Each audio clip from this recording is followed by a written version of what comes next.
Alright mga kamukil, yan. Good morning.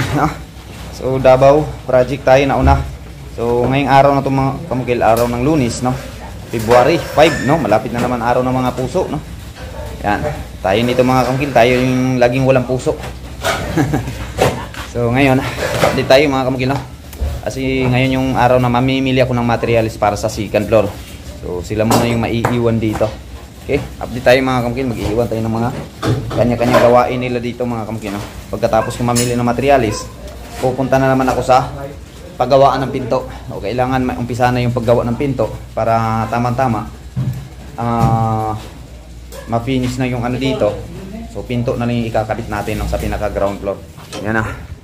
Ito na yung makikita natin dyan. O mamaya maganda niyan tingnan pagbalik. Pati yung nakauslido na poste sa taas, aayusin yun. Master Lando, no? Poste, pati poste ayusin. O yan yung pagka dito sa taas. Akit tayo mga kamukil. May inasign din ako dito, no? Yung mga welders natin. Ito yung ano ko sa kanila. Pinagawa ko na yung trellis dito mga kamukil, no? Na magiging roof design dito sa hallway na to. Yan sa baba, sa laundry area.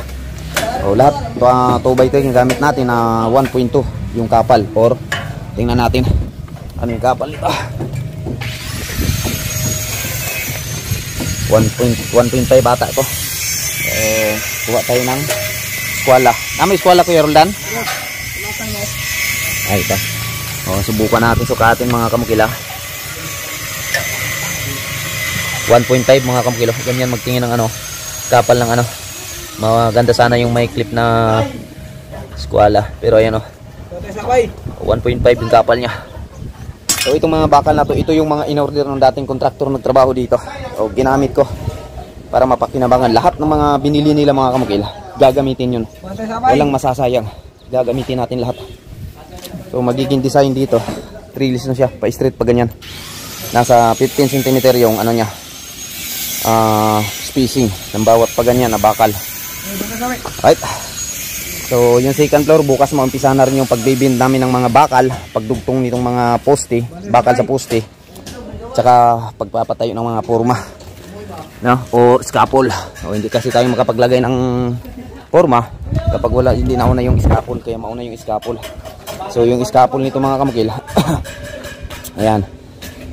Yung usapan sana namin ni ma'am, i-clear mo na yung ground floor kasi yung ground floor yung pinakaunang kontrata namin dito. So in-explain ko sa kanya, kapag na-clear namin lahat yung ground floor, pati yung pagpipintura, maaaring magdubli-dubli yung gastos niya o paulit-ulit din kami sa trabaho kasi magbubuhos kami sa taas. So hindi may iwasang marurumihan dun sa baba, no? So in-advise ko sa kanya, kailangan maumpisa na yung second floor. Unang-una mga itong pag-akyat ng light panel dito namin siya idadaan. So kung napapansin nyo, walang ibang madaanan dito mga kamukil. O kung doon naman tayo sa labas, mahirap, no? Yan o. So kaya in-advise ko sa kanya, kailangan maumpisan yung second floor para pag magawa yung poste at saka roof beam, o pwede na naming umpisahan na naman yung pagkabit nitong light panel dito sa second floor. Dito namin idaan siya. So dahil mabigat siya mga kamukil, gagamit tayo ng chin block dito. O bibili na naman ako ng chin block, no? 2 chin block yung gagamitin natin dito. Tapos dito natin siya idadaan para maluwag yung ating pagdadaanan. So ito mga kamukil, yung naka-schedule dito is may bubong to dito. Ito yung pinaka-porch nila. Tapos sa baba niyan dito na part may tindahan. So kung bububungan ko na siya, tapusin ko talaga yung buong ground floor. Ito yung pinaka-problema saan namin ipadaan tong light panel. So ito yung pinakahuli kong magagawa sa ground floor, yung pagbubong dito. Kasi kung dito natin idadaan sa hagdanan, hindi talaga siya madaan kasi napaliter il yung hagdanan natin. Okay lang sana kung pa-straight na siya papunta dito. Yung hagdanan kasi natin pa ganyan, no? Pa-liter il siya. Hindi siya pwedeng idaan dito sa hagdanan, no? So kung doon naman sa kabila mga kamukil, ang layo na ng lilibutan namin. Tapos mabigat yung light panel, so baka may madisgrasya pa. So dito yung pinakamagandang spot na nakita ko na dito ipadaan yung ano natin, light panel. Gamit tayo ng chain block diretso dito. So yan. So dito naman sa harap mga kamukil, yan, na-flooringan na natin yung pinaka canopy niya. So hintayin muna natin 7 days o 6 days. Tanggalin na natin itong mga forma. O yung habol ko ngayon, itong light panel na to, kailangan makuha siya kasi magpa-file tayo dyan. May file tayo dyan para sa barcode. Hindi ko maigalaw-galaw yung file na yan sa bakod kasi meron tayong light panel. Yan, no? Ngayon, yung ating welder, pagkatapos dyan, matatapos nila yung ngayong araw. Panigurado, matatapos yan. So, yung ipapagawa ko naman sa kanya, yung mga para sa grills natin sa pader, yung pinaka-design niya. So, nasa 150 cm yung bawat yung tayo niya. So, yun yung ipapakat ko sa kanya. Tapos sa dulo mga kamukil, kasi yung design ng hindi siya pa tayo, hindi siya pahalang mga kamukil, hindi siya pa balagbag. So patayo siya, so kailangan yung dulo nakasara, yung dulo sa bandang ibabaw nakasara to. So ito yung papatrabaho ko sa kanya pagkatapos niya, no? Tapos hindi natin maiwasan magkakaroon talaga yung mga kunti-kunting butas. So yung dulo, batakan na lang natin ng body filler. Okay, so lahat ng mga binibili nung unang kontraktor dito, gagamitin natin lahat. Ayan, napapansin nyo yan mga kamukil, concrete gutter po yan. Ipapangsyon natin yan, ipapagana natin yan, lilinisan yan. So yung gagawin dito, paplastering natin yung na yan, papa-smooth natin yung concrete gutter na yan. So yung balak ni ma'am dyan, pagsasabitan niya ng mga hanging plant, no? Hanging plant yung ilalagay niya dyan sa gilid. So function pa rin yan. Yung purpose ng na yan, ng gutter na yan, yung ulan na tatagas din sa pader, siya yung magsasalo, hindi siya pupunta dun sa pinaka-flooring. Okay, so bali yung mangyayari dito mga kamukil, hanggang to, konti na lang yung matitirang opening dito. May 50 cm matitira kasi 150 itong pinalagay dito na space talaga para sa laundry area. So pagdating dito sa taas, sa second floor, may bulada tayo sa bubong na 1 meter. So yung matitirang opening nito 50 cm na lang. Right, so ito dito, ito yung pinaka-forma niya, no? So ito yung sinasabi ko mga kamukil, sa sa plano, wala na tong file na to, diretso siya sa open na siya dito. So yung pinoproblema ko mga kamukil, kahit na may floor drain dito, yan, dalawang floor drain nakalagay dito, nasa plano yan, hindi natin mapiperfect na doon talaga lahat ng mga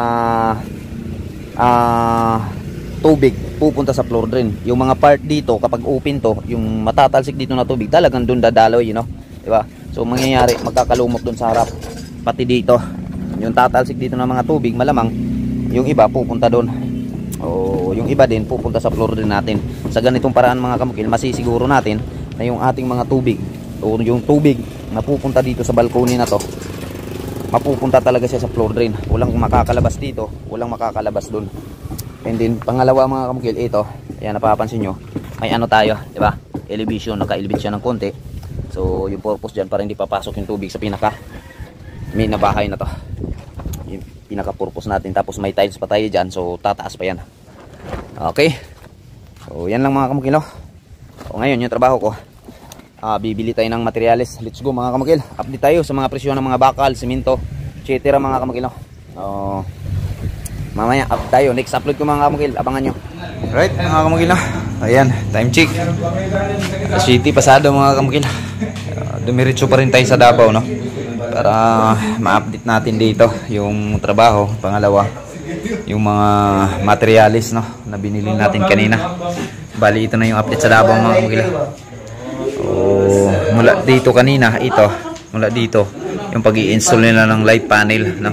So nakagalaw-galaw ko kanina mga kamukil, pamili ng materials kasi Master Boyet nandito na, no? Si Master Boyet kasi yung nakakaranas ng mga ganito pag-install ng light panel. So siya yung pinatuka ko kanina dito, no? Ayan. So bukas ito na, buuhin na to ni Master Boyet itong pinaka CR. Ayan, wala doon papunta dito kasi by Merkulis mga kamukil, si Master Boni naman yung maka-assign dito sa hagdanan. Pupurmahan na itong hagdanan, no? Gagawa na natin ito ng steps, yung hagdanan. So this week mga kamukil, Master Boni, karon nga si Manab, purma gining hagdanan, no? Mabuhusan ta ni. Alright, so this week mga kamukil, magagawa na itong hagdanan. Okay, so sa taas mga kamukil, madilim na kasi hindi na natin masilip yung trabaho ni Master Lando kanina. Master Lando, bukas lipat si Master Lando, tapusin Master Lando itong pagpapail dito. Ayan, yung nandyan, madilim na. Oh, yung ating trellis design, no, dito sa laundry area tapos na ni Roldan. Ayan, madilim. So bukas na lang, basta natapos na dito mga kamukil. Ayan ba? Right, hiram tayo ng flashlight mga kamukil. Oh, bali, yan na yung forma niya, no, trellis design. Yan, no. Yan yung magiging bubong dito sa ano, sa laundry area.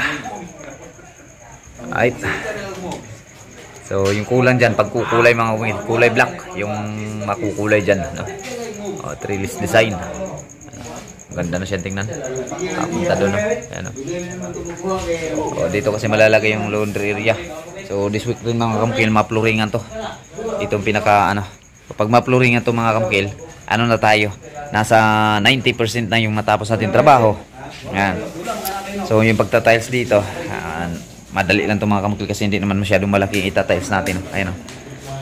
Yung pagkikisami din, hindi na din masyadong ano, malaki. So, estimate ko dito sa pagkikisami 2 days and inihap, 2 days inihap matatapos ko to pagkisami, kasali na yung designs.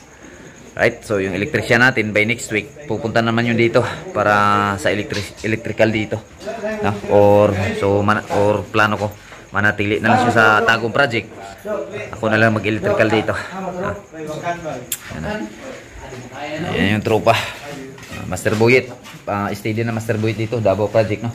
Hindi na makakabalik ng Tagum yan kasi patuloy ni Master Boyet yung pagsisikan floor. So yan lang mga kamukil, no, yung update Davao project. Maraming salamat. Ayan, uwi na tayo mga kamukil, no? Kasi unang-una gutom na, tayong hapunan. Pangalawa, pagod. Biyahe, pag-iisip, no? So, napakahirap buhay ni Mungkil. Pero lagi ko sinasabi mga kamukil, damor na naghihirap yung ano natin, damor akong ginaganahan mga kamukil, no? Mas lalo akong ginaganahan. Okay, thank you mga kamukil. Good luck.